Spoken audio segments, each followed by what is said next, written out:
So hello guys, welcome back to a new video. जैसा कि आपको पता है कि आपका 2 अप्रैल से जेई मेंस का सेकंड अटेम्प्ट स्टार्ट हो रहा है और अभी बहुत ज़्यादा बच्चे कंफ्यूज्ड है बहुत सारी चीज़ों को लेके। सबसे पहले उनका ये कंफ्यूजन है कि भैया 2 अप्रैल और 7 अप्रैल का पेपर इस बार का क्या सबसे टफेस्ट पेपर होगा। उसके साथ साथ उनको ये भी कंफ्यूजन है कि जैसे जनवरी अटेम्प्ट में ऐसा देखा गया था कि जो मोस्ट इंपॉर्टेंट चैप्टर्स थे, जो हर साल सबसे ज़्यादा क्वेश्चन रिपीट होते हैं, उनसे इस बार ज़्यादा 1-2 शिफ्ट में क्वेश्चन नहीं आए थे। क्या वो सेम चीज़ इस बार अप्रैल में भी रिपीट हो सकता है कुछ शिफ्ट में?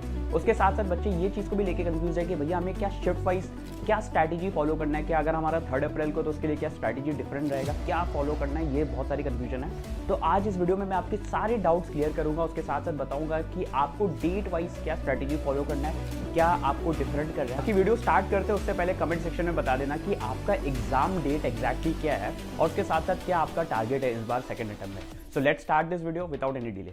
सबसे पहले स्टार्ट करते हैं एक बहुत ही इंपॉर्टेंट सेगमेंट से, जो बच्चों का सबसे ज्यादा कंफ्यूजन रहता है कि भैया इस बार 99-98 परसेंटाइल के लिए कितना मार्क्स रिक्वायर्ड हो सकता है, क्योंकि बच्चे समझ में नहीं आता उनको अच्छे से कि क्या डिफरेंस क्रिएट हो सकता है। तो देखो, मैंने लास्ट ईयर का मैं आपको डेटा दिखाता हूं। ओवरऑल आप देख रहे हो 30, 31 लोएस्ट सेक्शन में 28, तो 30 के अराउंड एक एवरेज आप ले सकते हो कि डिफरेंस क्रिएट हो रहा है। और वही अगर हाईएस्ट के सेक्शन में देखोगे तो हाईएस्ट में ना ऑब्वियसली मार्क्स जैसे बढ़ता है तो डिफरेंस थोड़ा कम क्रिएट हो जाता है। तो 15 to 20 मार्क्स के अराउंड आप डिफरेंस ले सकते हो, मतलब -15 एक एवरेज आप ले सकते हो।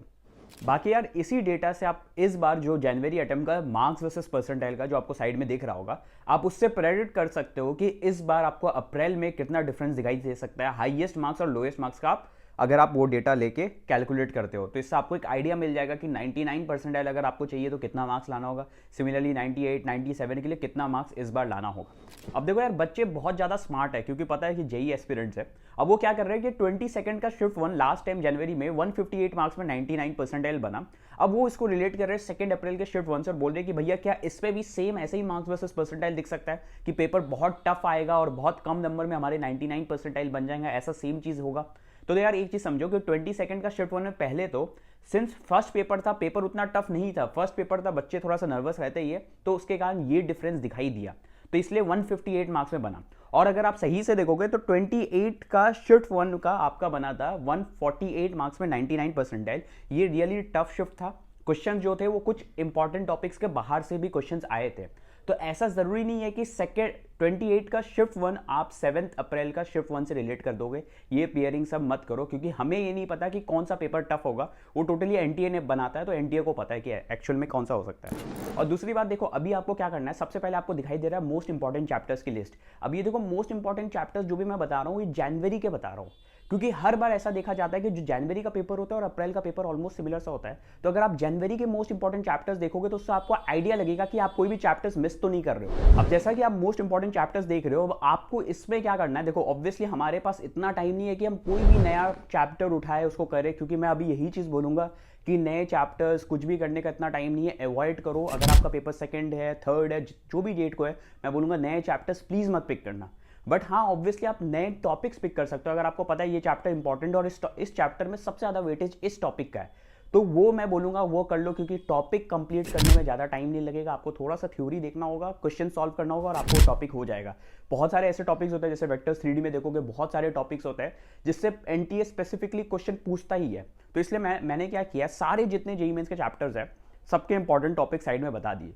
और अगर आपको लगता है जो इंपॉर्टेंट चैप्टर्स है उसके कुछ इंपॉर्टेंट टॉपिक्स आपके नहीं आते या कुछ भी आपने किया नहीं है उसका, तो मैं बोलूंगा कुछ इंपॉर्टेंट टॉपिक्स कर लो जो कि लास्ट के टाइम पे आपको सबसे ज्यादा हेल्प करेगा। करने से पहले एक इंपॉर्टेंट चीज, जेई के साथ साथ मैं आपको रिकमेंड करूंगा सीयूटी की तैयारी भी करने के लिए। और आज इस वीडियो में आपको बताऊंगा एक स्टेप बाय स्टेप स्ट्रैटेजी जो आपको सीयूटी क्रैक करने में मदद करेगी।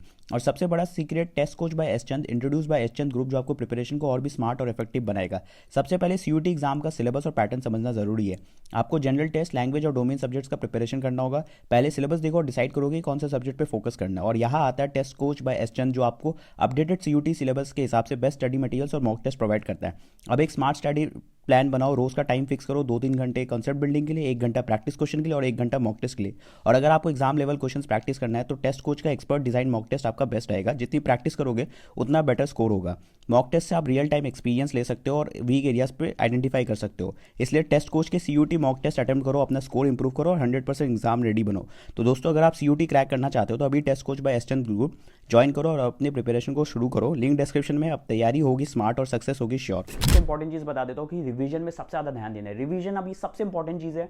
रिवीजन कैसे करना है कि जो भी चैप्टर्स आपने कर रखे उसका एक लिस्ट बना लो, उसके सारे चैप्टर्स के क्वेश्चन सॉल्व करो। और क्वेश्चन मैं बोल दे रहा हूँ, इतना टाइम नहीं है कि हम और कोई क्वेश्चन करें, डायरेक्ट पीवाईक्यूज कर लो। अगर आपने 2020 के पीवाईक्यूज कर लिए तो 2021 के कर लो, अगर नहीं किए, जो ईयर के पीवाईक्यूज नहीं किए उसको कर लो, वो ज़्यादा आपको हेल्प करेगा।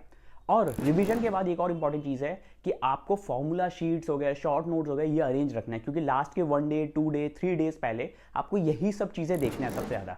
अगर आपके पास शॉर्ट नोट्स नहीं है, फॉर्मूला शीट्स नहीं है, कुछ घबराने की बात नहीं है, क्योंकि मैं सब कुछ आपको प्रोवाइड कर दूंगा। उसके बाद इंपॉर्टेंट चीज़ आता है मॉक पेपर्स। अभी ये जो बचे हुए कुछ दिन है, 1 दिन 2 दिन, आपके जो भी पेपर जिस भी दिन है उसके अकॉर्डिंग मॉक पेपर्स दो। बाकी मॉक पेपर्स के लिए भी मैं आपको यही बोलूंगा, पीवाईक्यूज दो as a mock, because that will be most helpful for you guys. क्योंकि कोई और क्वेश्चन देने से अच्छा डायरेक्ट वो पीवाईक्यूज दो, जनवरी वाले पीवाईक्यूज दो, इवन 2025 वाले, जो सबसे ज़्यादा रिपीट होने के चांसेस है। बाकी यार मैं जितने भी रिसोर्सेज आपको बता रहा हूँ, फॉर्मूला शीट्स हो गया, इनऑर्गेनिक ऑर्गेनिक केमिस्ट्री स्पेशली, उसमें जितने भी रिएक्शन शीट्स हो गए, जो भी रिएजेंट्स के नेम्स हो गए, रिएक्शंस हो गए स्पेसिफिकली, जितने भी चीज़ें हैं सब कुछ मैं आपको प्रोवाइड कर दूंगा, शॉर्ट नोट, फॉर्मूला शीट, सब कुछ आपको इस वीडियो के डिस्क्रिप्शन में मिल जाएगा। जैसे ही इस वीडियो में 500 लाइक्स क्रॉस हो जाएगा, आपको डिस्क्रिप्शन में लिंक्स एक्टिव दिख जाएंगे। बाकी यार कुछ यही चीज़ बोलूँगा, कुछ भी प्रॉब्लम हो, मुझे पता है कि अभी स्पेशली लास्ट के टाइम पे बच्चे बहुत ज़्यादा कंफ्यूज रहते हैं, उन्हें बहुत ज़्यादा कंफ्यूजन होता है, तो कमेंट सेक्शन में लिखो, because I reply each and every doubt of yours. कुछ भी प्रॉब्लम है तो वीडियो सेक्शन में बताओ, बाकी मैं सारे रिप्लाईज करूँगा। So this is all for this video, that's it, thanks for watching.